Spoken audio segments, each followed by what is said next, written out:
afternoon, everyone. Welcome to All Hands on Deck. I'm Katherine McBean, and here we are to supply a podcast that's for you, the people, finding out what's going on in your community, how you can get involved, what action needs to be taken, and what we're looking to do.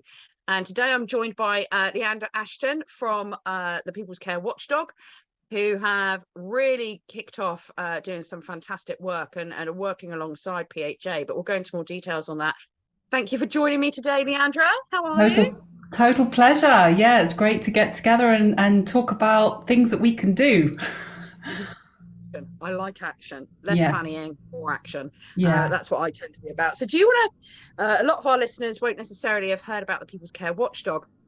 Can you give us an overview of kind of who you are and how you came about in the first place? Sure, yeah. So we came about basically, my nan was in a care home in 2020. My mum had been visiting her every day. Care home got locked down. My nan went into horrendous deterioration. And to cut a very long story short, my mum, who's a nurse, ex-nurse, she took my nan out of the care home. I shot my mother's arrest for taking my nan out of the care home. So she was arrested. They took my nan back, and the video obviously caught a lot of sentiment in the public. It went viral. There was this crazy media storm, and what we realized was that we weren't alone. We weren't the only families experiencing this. There are still, and there were, thousands of families struggling within the care home system. So we set up the People's Care Watchdog to begin with, just as a support group. We were just trying to support peer-to-peer support for families trying to navigate care homes in lockdown, because it was so heartbreaking for not only the people in the care homes, but also for their relatives. And then we realized, Sasha, who co-founded the campaign with me, she's got a lot of social work experience, and she just couldn't believe what we were hearing. And I had a very steep learning curve in terms of the laws that were being broken, human rights, the Mental Capacity Act, the different kinds of legislation that was supposed to be there to protect vulnerable citizens. And we said, right, we can't just be a support group. We've got to do more than that. We've got to actually try and change the system. So we spent a good couple of years literally trying to change the system as it was. And Sasha did a huge amount of advocacy for free for families. And it just seemed to be getting harder and harder and harder, because it felt like the system was just crumbling, that people weren't able to do their jobs for whatever reason.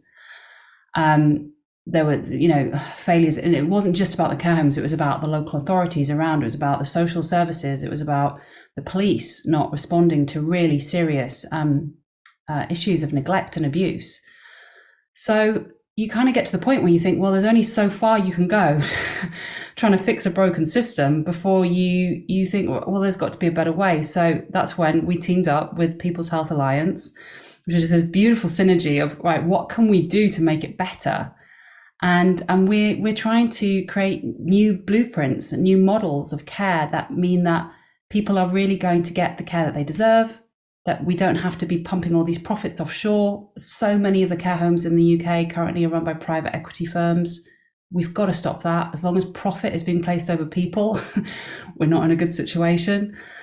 So that's kind of where we're at now. So we are still trying to hold people to account, and this new stuff that's come up literally in the last few weeks, which feels really, really, so I won't use the word exciting, because I think I've kind of moved beyond that, but it's just like this feeling of, can we start a public conversation about this? Can we raise awareness as to some of the things that have been going on in care homes, so that people know what to look out for within care homes and also within hospitals when you're dealing with care for the vulnerable? So looking to the future, but also just trying to kind of raise awareness of what has passed as well, because it feels really important.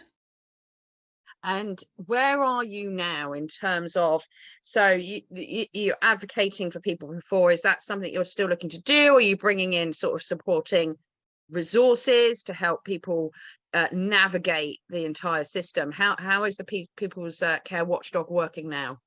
So right now, we need resources. To do the advocacy full time it needs resources, because Sasha was very willing to be able to train people up and, you know, bring more people in. But what we found is that the people we were attracting were people that were already kind of eyeball deep in this system that kind of can feel so overwhelming and suffocating.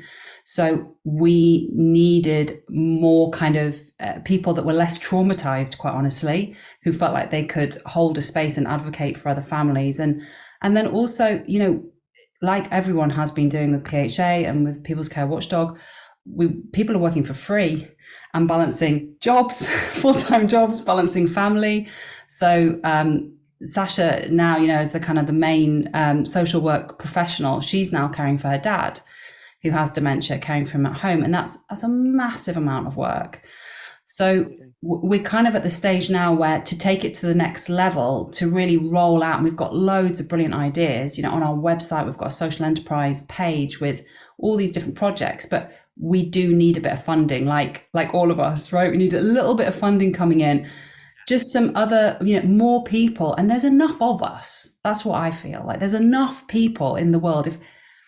If I'm able to do this with a job and with a life and with, you know, other demands, we can find time to do these things that are actually going to lay the foundation for something really, really meaningful for everyone's lives. And so it for me right now, it just feels like, come on guys, come on, like, come on board.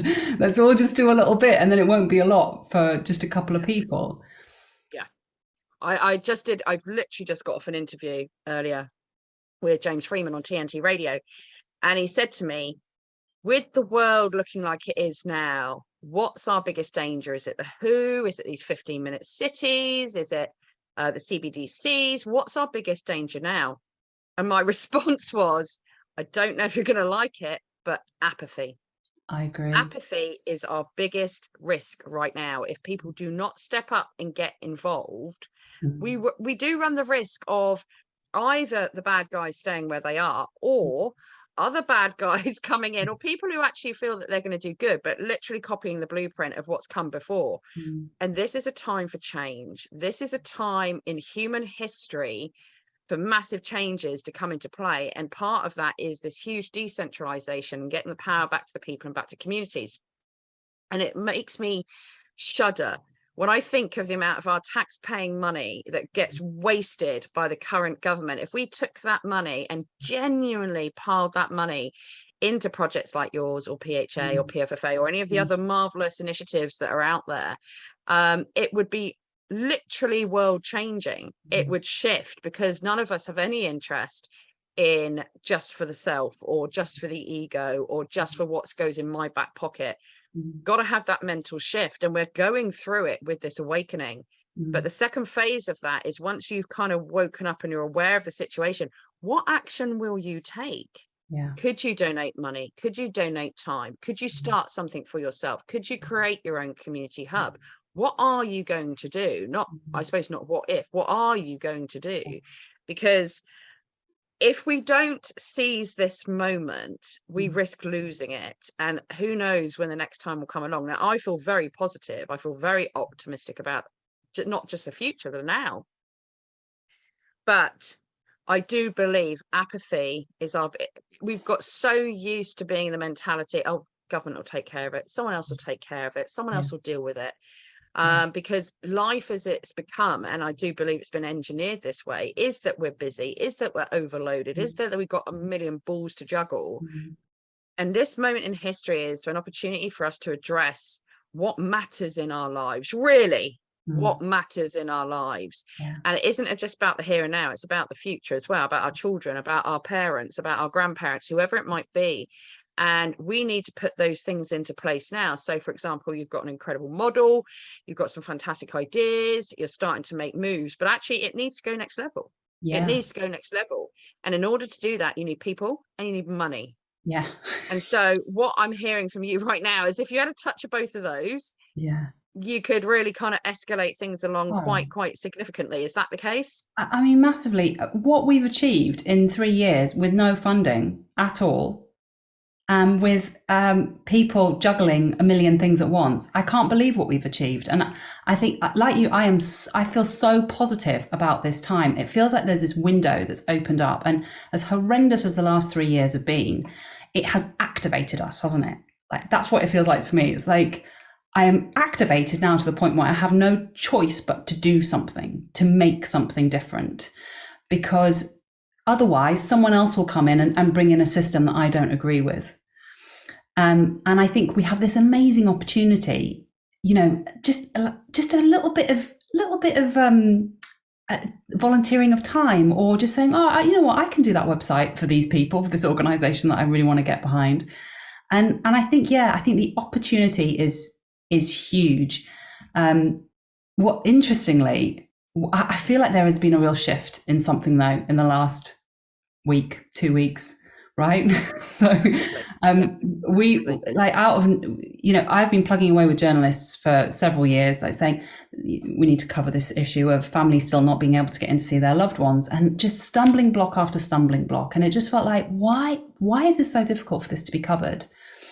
And then kind of seemingly out of nowhere, but of course it's not, maybe it's been this gradual kind of chipping away, but it does feel like a window has opened. And the Guardian newspaper got in touch the other day and said, would you write an opinion piece about care homes?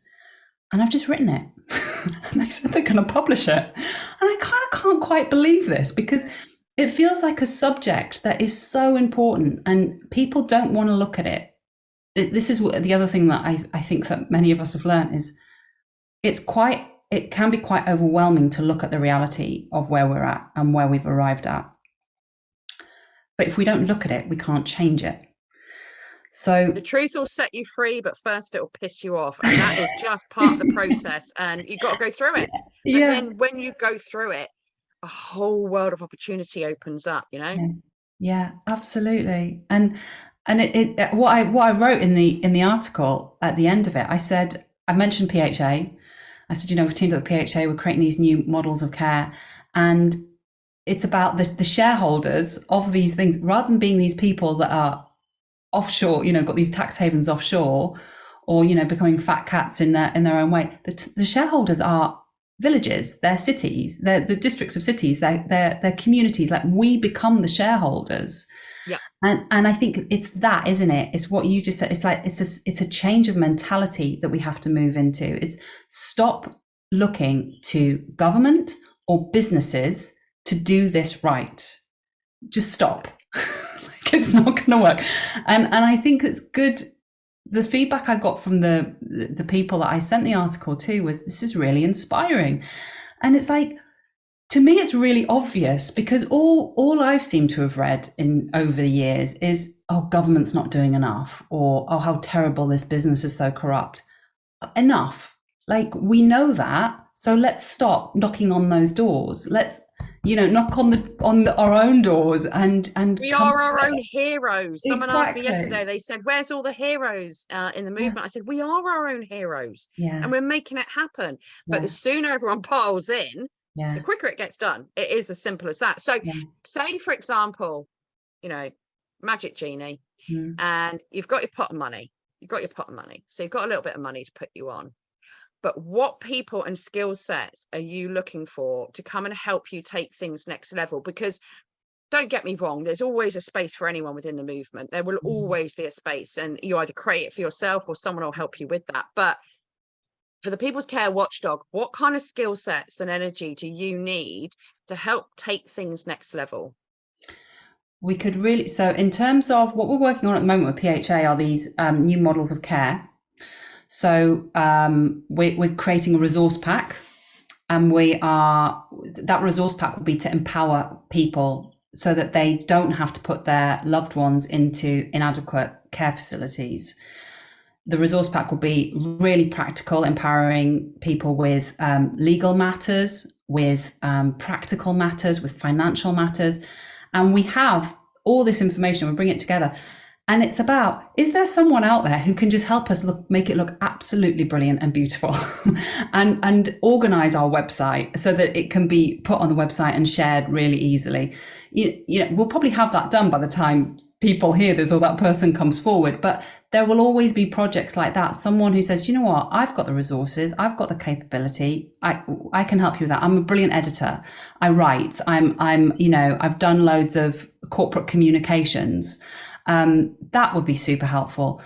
Also, the sort of second phase of what we're trying to do is create these new models for care homes. So we're trying to get in touch with people who are low impact builders, who know about low impact building. So one of the ideas we've had is about creating these beautiful care villages. They don't even have to be villages. It could be that you could build a little cob house in somebody's garden if it was big enough, and that you could have different families that are living in that are being cared for in a community way. So sort of like community run care homes, social enterprise care homes.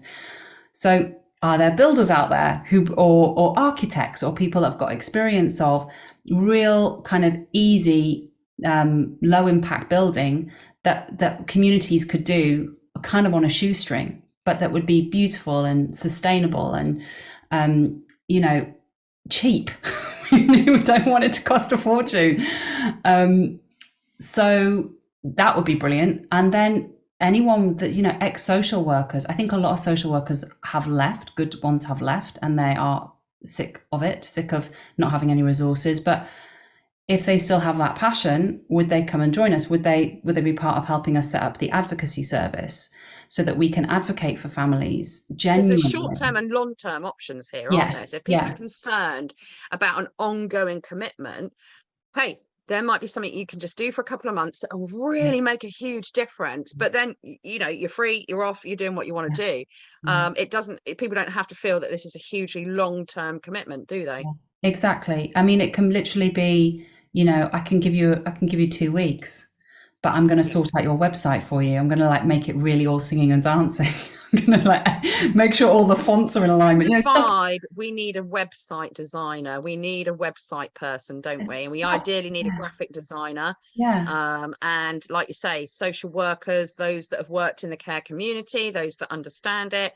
Yeah. If you've got legal experience within that, things like this, people who can help form this for next level. Because if it's like any of the other initiatives I'm speaking to, we can get so far with the small core group of volunteers who are loyal and got that resilience to just stay in there when the going gets tough, stay in there. But actually there's a huge amount of space for those that can just come in, like you say, do some short-term projects and move along again if they so wish.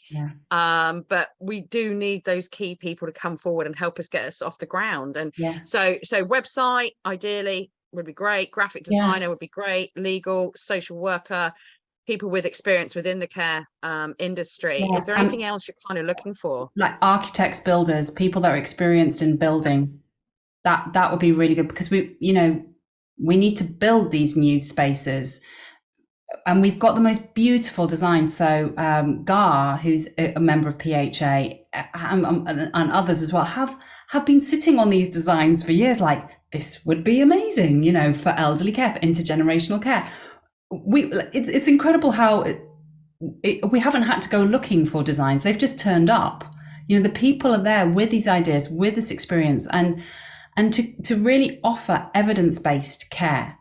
So we're not reliant on pharmaceuticals. There is so much that we can do to stop the progression of dementia. And even in some cases, if it's really, really early doors, and it's not easy to do, it's a massive commitment, but there's even a way of kind of stopping it if you catch it early enough and if you do enough. And again, it's not out there, but there's evidence of it, and there's studies that show it, and they're peer-reviewed papers. And if we can start building just a few of these little places, empowering communities to build these little places, say, look, this is the model, this is what works, there you go, you can do it in your village, you can do it, find a bit of land that the council doesn't want, if only, and build it for your local area. And even if it's not about that, it could just be about, this is how in the short term, how you care for your loved ones at home, and how you can draw in resources together with other families to make that really sustainable, because it's exhausting looking after, caring for people with complex needs. And we're not just talking about older people either. We're talking about young people with, with I was special going to needs. ask that, because we've talked a lot about obviously the care homes for our senior members of society, but what about younger people? What about the other areas within that social care system, who, let's face it, in many ways, the system's let them down? Are you guys looking to focus on that long term? Yeah, so initially with the People's Care Watchdog, a lot of the families that got in touch with us, they either had elderly relatives in care homes or young family members in care homes. So for me, from the beginning, there's no question. Like, it's about anyone who is has a condition that requires care. From adult, we're not kind of doing the children bit yet. I think that's a whole other thing. We've kind of bitten off quite a lot here. But can we look at that? Because these care homes quite often are being run by either the same organizations or similar organizations, and the problems that are coming up are the same. So the care system isn't serving the people within it, be them young or old, and also the people that are working within them. Because, let's face it, who would want to work minimum wage for an incredibly difficult job? Yeah, absolutely. What is interesting is, I think, as we go through this transition, the focus, we're realizing, moves from profit to love. If we go in with love being the kind of highest level that we all want to reach, whatever that looks like, it's the same thing as do no harm. You can apply that across every area of your life. And if you think, am I going to cause anyone harm? If the answer is yeah, we don't do it. So it is a simple answer. The answer is love, but it is about that mental switch, going from that focus of profit being king through to love being king almost, and transitioning across. And I think the time is now.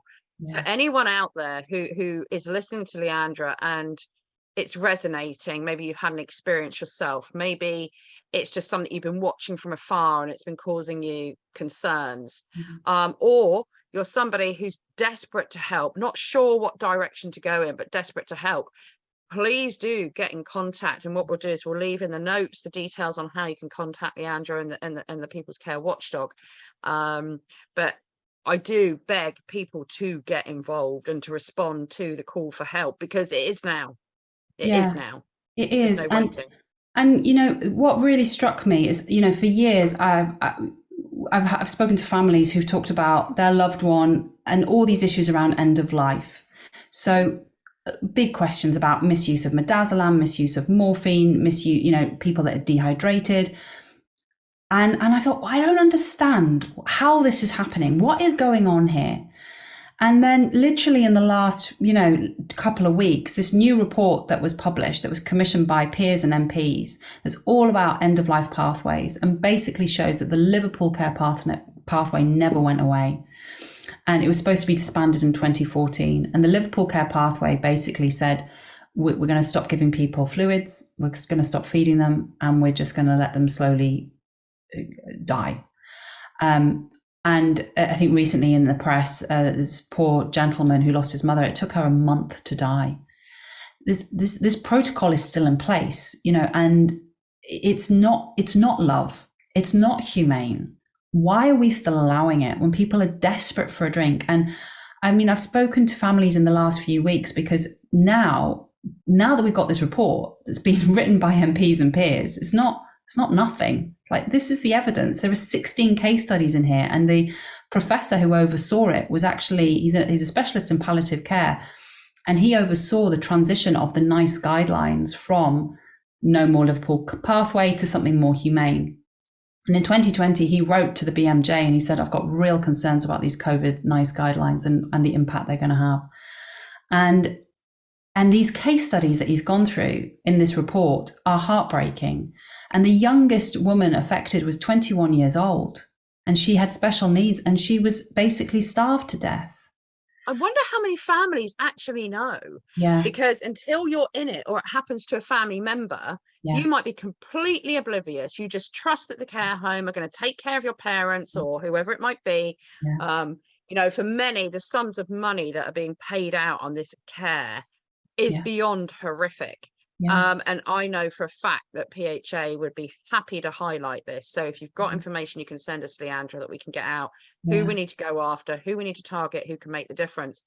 And I think everyone needs to go to their MP with this. It's absolutely disgusting. Well, the MPs have all been sent this report. They were all sent a copy of this report, and I want to know what they're going to do with it now, because it's criminal. It's heartbreaking, and families that are left behind are traumatized by it. Those who know, who have, it's like, there's something wasn't right here. I don't quite know what happened, but this wasn't right. But as you said, a lot of families have no idea. They don't know. They don't know that that midazolam and morphine was used to treat. The NICE guidelines specified for breathlessness and for agitation to use midazolam and morphine.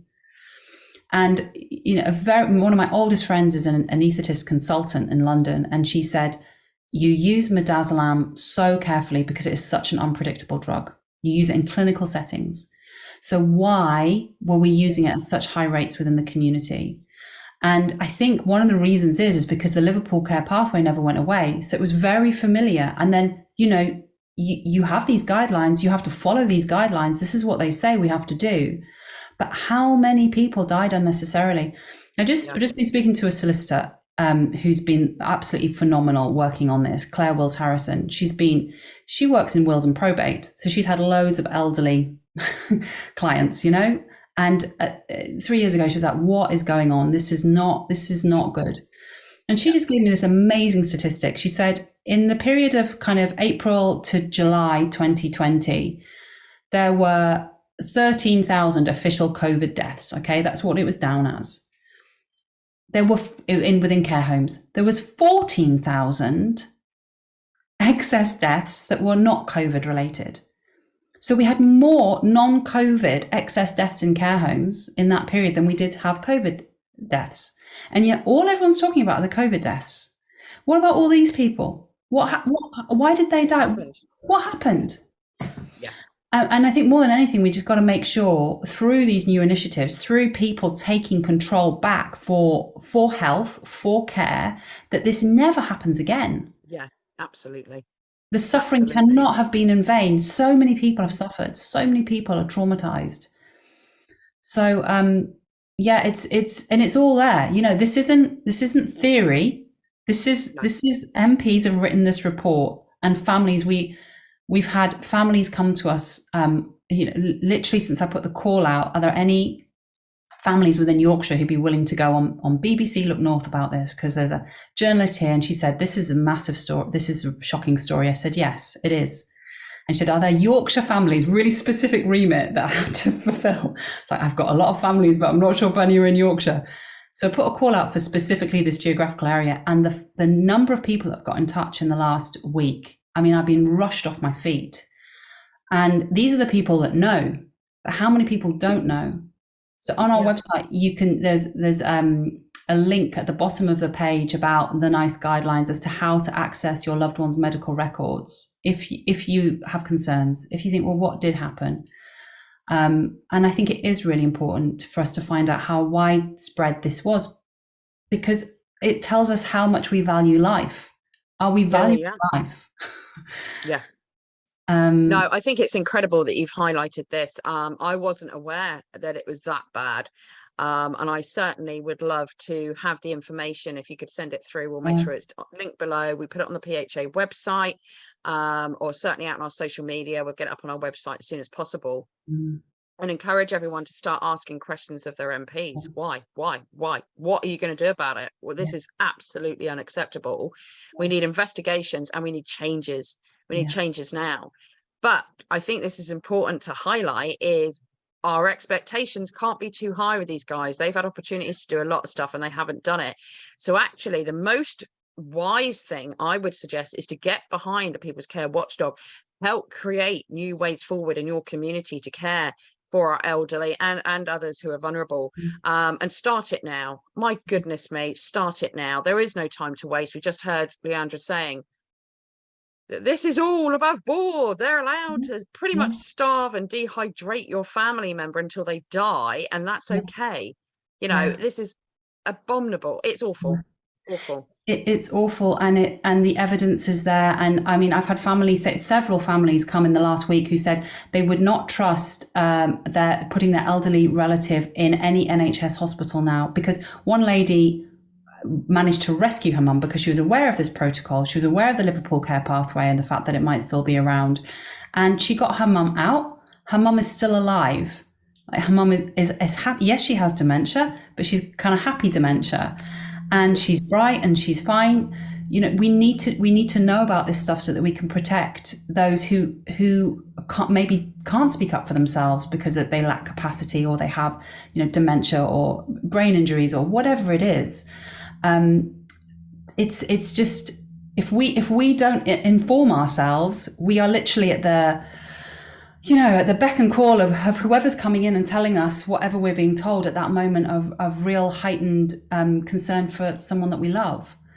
So yeah, it's super important. And in terms of the realities, for a lot of people, I mean, I've said to my mum, you know, I'll have you, I'll have you with me until, you know, you kick your clogs. But there is sometimes situations where someone's very, very poorly, be it mentally or physically, and it is impossible to have them at home. And what we need to do is create the respite and support for families within our communities, so that, you know, it's the same as the whole "it takes a village to raise a baby" kind of mentality. Well, actually, it takes a village to care for our elderly. And it really is about us coming together. This is why community is just so important for the future and for the now. You know, it is happening already, but we need to move with pace, which means we need everyone to get involved. And I think what you're doing is outstanding. There is clearly a huge need right now for this. And I would suggest everyone go and have a look at the website, make yourself aware. If you weren't aware of, you've got a family member in care, or you know of a friend's family in care, and you're a little concerned about their well-being, go and have a look at the website and start thinking about, actually, how can we change this? What can we do to make a difference? And start, you know, connecting with the likes of Leandra to bring that change within your community. Because, you know, people like us doing the PHA or People's Care Watchdog and so forth, there's only so many of us, and there's only so many hours in the day, and we need an army of people right now to make a change. And that change will bring accountability. That change will bring those that did wrong to the fore. And it's important that we address that and ensure this never happens again. I mean, how does that even get through? How do our MPs even allow that through in the first place? It blows my mind how inhumane these people can be. Or is it that they're just unaware? They just crap at their jobs and they're just completely unaware. I think there's lots of things going on. I think I've worked with the NHS in terms of, I do communication skills training, and I've worked with doctors and nurses. And one thing that I've learned is that it's very hierarchical, you know, and it's very difficult to speak above your station. It's challenging, and I'm sure there are brilliant people that do that within the NHS. But if there are guidelines, and if you don't follow those guidelines, these are official guidelines that have come from, you know, from NHS England, or you know, from the government. If you haven't followed those guidelines and you do something outside those guidelines, it's literally on you. So again, I think it's about people within the NHS and within care homes. There are some brilliant doctors and nurses and carers and people that are trying their damnedest, you know, to give the care that people need. But the system is broken, and we need those good people to come and help us build the new systems. Because the old systems are I think they are crumbling, and they're toxic. They're toxic, clearly. Health and healing. Healing and happiness, those are the things we need to be focusing on. And it has to come from we the people. We've seen what happens when we pass our power over to just a select few, relatively speaking, a select few. And I, for one, am mortified to hear that this is an official pathway set out by government, that they're okay with this happening, and we basically torture those people to their last breath. That is fundamentally what I'm hearing can happen. And you know, it's just as bad almost really as the DNRs, you know. Yeah. You're fundamentally doing the same thing. You're letting someone die, except this one, you're just going to let them do it really, really slowly and painfully. Yeah. And or quite rapidly if they're bringing in midazolam and morphine simultaneously. And I think in terms of, for me, the big thing about all of this is, how do we value people who are vulnerable, be they elderly or young? Like, vulnerable people, do we value them? Do we love them? Do we say, there's this amazing life force inside you, and I'm going to honor that no matter how difficult you are because of the complex needs, no matter, you know, and as you said, you can't do that just one family. It needs a whole army of people to care for them. And this stuff, even if, say, someone's listening to this and they're like, oh, they don't think they're ever going to get old, they don't think anyone in their family is ever going to need help, because maybe there are some people that think that way, who knows, but this affects you even at the level of you wanting to access any kind of medical care. So over Christmas, my mum had like really severe chest pain, and she'd had a knee operation. It turns out that she had embolisms from this knee operation. And when we discovered this, she waited 36 hours in A&E. There was no bed. The doctor, this brilliant doctor who came along and said, okay, this is what's happening. You need to find your bed immediately. You need to lie down. No bed available. 24 hours later, I'm still with my mum, like, we need to get you lying down. The doctor said it's not good for your heart. We need to get you lying down. Found like a reclining chair. We were in this space with no natural light, no fresh air, people literally collapsing in front of us, and ambulance drivers, because we were there for so long, ambulance drivers saying, it's like this every day. I'm like, what is going on? And this is what they said. 2 separate ambulance drivers said this, that there were the equivalent of 5 wards of people within York Hospital that were ready to be discharged, but there was nowhere for them to go. So we've started thinking of our elderly, you know, we hear it on the news, bed blockers, right? These are our elderly. These are our people that have complex needs or you know, need extra support. But okay, so in one sense, yes, they are blocking a bed, which meant that my mum and so many people in that waiting room for 36 hours were sitting having treatment in a chair in a waiting room. But the ambulance drivers were just like, you know, they were trying to cope with this horrendous situation.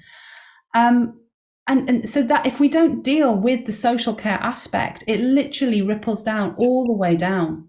Like, we've got to deal with it. Apparently social services just can't cope. Because people have left, they're peeved off with the system. They're jumping ship. Completely get it. I do understand. But that doesn't help the resources at social services, which is where the community needs to come into play. I mean, imagine if you had like almost a little respite care hotel, a little respite care spa. I'm not talking after have all the, you know, lovely spa treatments, but a space that is healing and calm and full of love, and it's clean and it's tidy, and they come in and they have 3-4 days, whatever, and they're supported then by the community to transition back home or back where they live, with that support from the community.